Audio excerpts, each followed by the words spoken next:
नमस्कार दोस्तों, हम हाजिर हैं एक और नई वीडियो के साथ।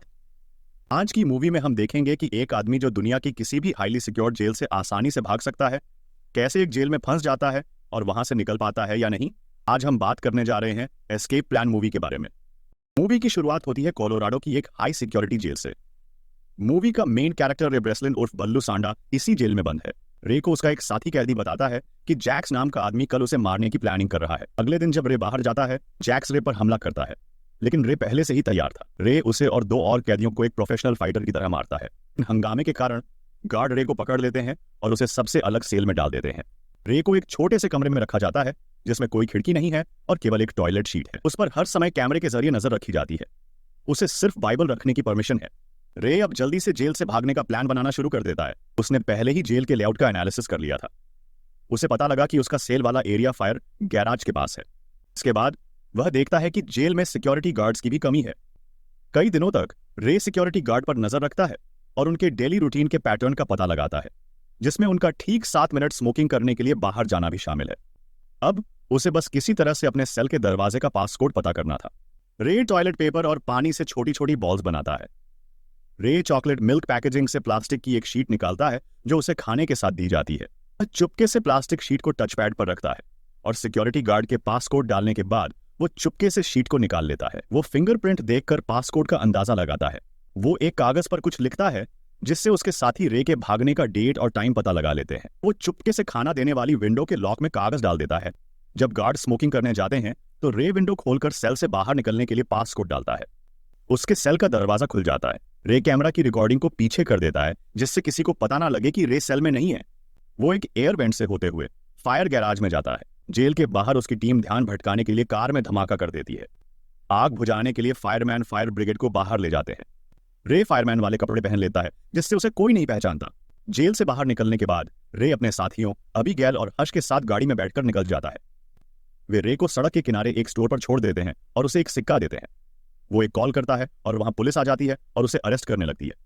पर इससे पहले कि वे रे को वापस जेल ले जाते, लेस्टर क्लार्क नामक एक आदमी वहां आता है और गार्ड से रे को छोड़ने के लिए बात करता है।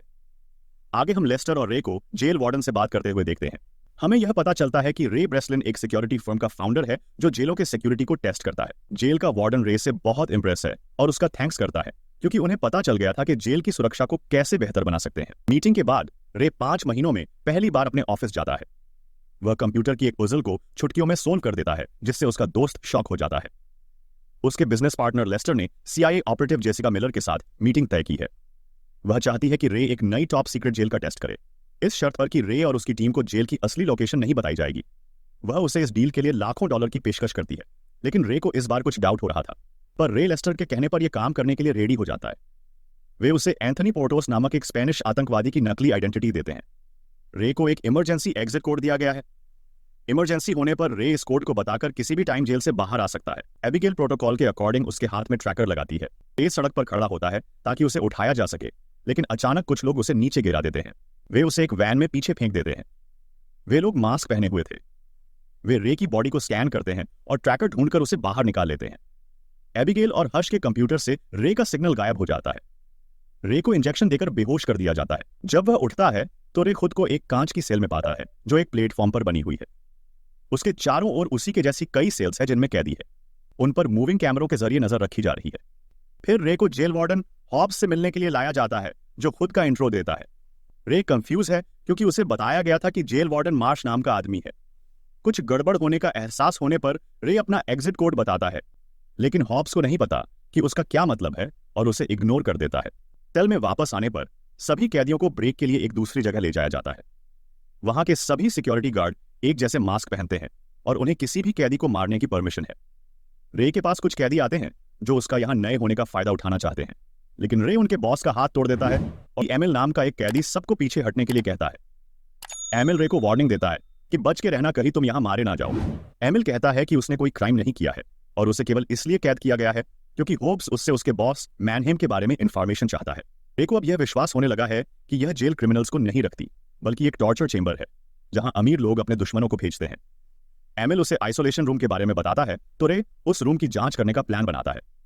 रे और एमिल आपस में लड़ाई शुरू करते हैं। थोड़ी देर बाद सिक्योरिटी गार्ड उन्हें पकड़ लेते हैं और दोनों को आइसोलेशन रूम में डाल देते हैं। आइसोलेशन रूम एक ओवन की तरह काम करता है जिसका टेम्परेचर एक इंसान के बर्दाश्त से बाहर होता है। रूम में हैलोजन लाइट्स से गर्मी पैदा होती है जो कैदी को डिहाइड्रेट कर देती है। वार्डन कैमरों के जरिए दोनों को गर्मी में तड़पते हुए देखता है। रे उस चैम्बर की छोटी से छोटी चीज नोटिस करता है। चैम्बर में एक दिन बिताने के बाद कैरी नाम का एक डॉक्टर उनका चेकअप करने आता है। वो रे के लिए सिंपैथी रखता है, लेकिन जब रे उससे वहां की लोकेशन पूछता है तो वह जवाब नहीं देता। कब के बाद एमिल और रे को उनके सेल्स में भेज दिया जाता है। चैम्बर में अपने समय के दौरान रे को पता चला कि आइसोलेशन रूम के फर्श में लोहे के रिवेट हैं और नमी के कारण उनमें जंग लग गया है। वह एमिल से एक लोहे की प्लेट लाने के लिए कहता है जिसका यूज रे रिवेट खोलने के लिए करेगा। वो एमिल से वादा करता है अगर वो उसका ये काम कर देता है तो उसे यहां से बाहर निकालेगा। इसके बाद एमिल हॉब्स से बात करने के लिए जाता है और दिखावा करता है कि वह आखिरकार उसके बॉस मैनहेम की लोकेशन उसे देगा। वह नक्शा बनाने के लिए कुछ कागज मांगता है, पर मैप बनाने की जगह वो मजनू भाई वाली पेंटिंग बनाता है। होब्स को पेंटिंग देखकर गुस्सा आता है। वो कहता है मुझे करिए मुझसे। सिक्योरिटी गार्ड जबरदस्ती एमिल के गले में पानी का पाइप ठूंस देते हैं। जब उसे टॉर्चर किया जा रहा होता है तो एमिल लोहे का एक टुकड़ा लेने में कामयाब हो जाता है। एमिल इस एहसान के बदले रे से उसका प्लान बताने को कहता है। रे बताता है कि वह जेल के स्ट्रक्चर का एनालिसिस कर रहा है और इस रिजल्ट पर पहुंचा है कि यह जगह अंडरग्राउंड है, और क्योंकि यह जगह अंडरग्राउंड है इसलिए हवा में नमी है जिसकी वजह से लोहे की रिवेट्स जंग खा रही है। इसीलिए रे रिवेट्स को गर्म करके निकाल देगा और बाहर जाने की कोशिश करेगा। उसका प्लान सुनने के बाद एमिल का मानना है कि वे पक्का कामयाब होंगे। दोनों अपना प्लान स्टार्ट कर देते हैं और आइसोलेशन चैम्बर में वापस भेजे जाने के लिए लड़ाई शुरू करते हैं। आइसोलेशन रूम में पहुंचने के बाद रे कैमरे से छिपते हुए वो रूम की गर्मी का यूज करके रिवेट को गर्म करता है जिससे रिवेट एक्सपेंड होकर बाहर आ जाते हैं। According to the plan Emil पेट पकड़कर चिल्लाना शुरू कर देता है जिससे सभी उसकी ओर देखते हैं। मौका मिलते ही रे ब्रेड से कैमरे को ढक देता है जो उसने लड़ाई के टाइम पे चुराया था। रे वेंट में घुस जाता है और आइसोलेशन रूम से बाहर निकल जाता है। सीढ़ियों से नीचे उतरते हुए वह गलती से एक पाइप तोड़ देता है जिससे चैम्बर पानी से भरने लगता है।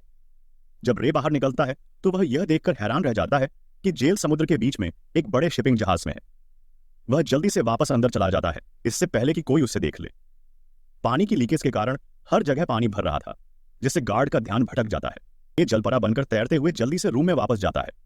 इधर रे के दोस्त तो लेस्टर से रे के लापता होने के बारे में बात करते हैं।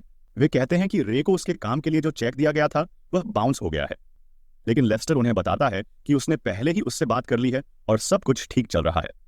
पानी की प्रॉब्लम सॉल्व हो जाने के बाद हॉब्स को रे वाले बॉक्स में रिबेट्स मिलती हैं और उसे डाउट होने लगता है। कुछ न कुछ तो गड़बड़ जरूर है। वह एक कॉल करता है जिससे पता चलता है कि लेस्टर और होब्स मिले हुए हैं।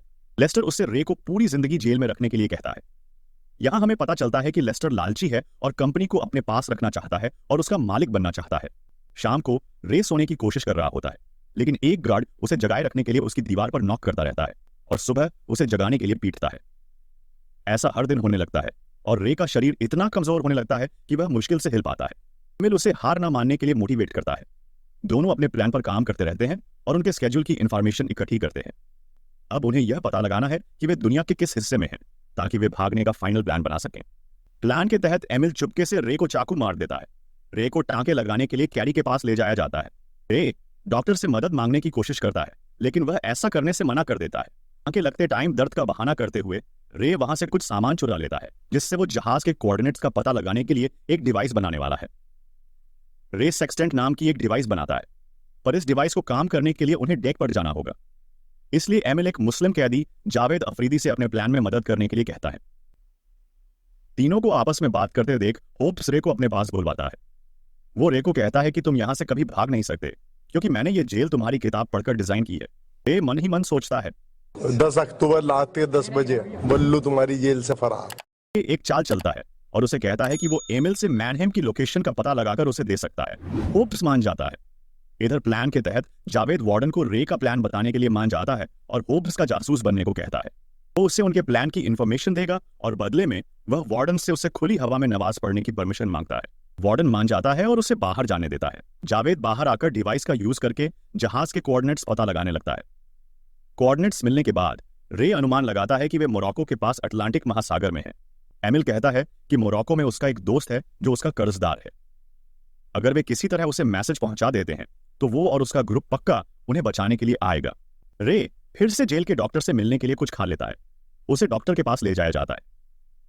रे इस बार डॉक्टर को उनकी मदद करने के लिए राजी कर लेता है। रात में डॉक्टर एमिल के दोस्त को एक ईमेल भेजता है जिसमें उनकी लोकेशन थी।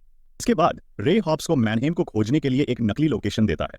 ताकि हॉब्स थोड़ी देर के लिए बिजी हो जाए और उनके पास भागने के लिए 24 घंटे हों।